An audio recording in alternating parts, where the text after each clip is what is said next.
विजयाकडे कोणी कसं असेल तर चांगल्या प्रकारेच बघत असतो.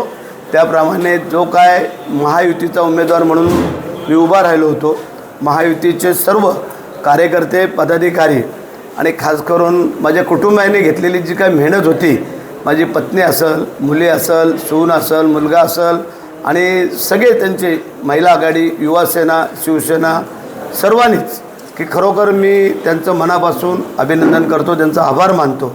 आणि महायुतीमधले जे काही माझे सवंगडी होते त्यांनी खरोखर मनापासून यावेळेला काम केलं, हे नाकारता येणार नाही आहे.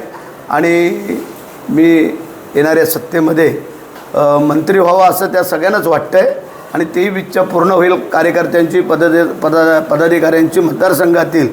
आणि खास जे आता आमच्या विरोधक उमेदवार होत्या स्नेहलताई जगताप, तर तिने मला शुभेच्छा दिल्या आणि शुभेच्छा त्यांना सांगितलं की आता येताना मंत्रिपद घेऊन या.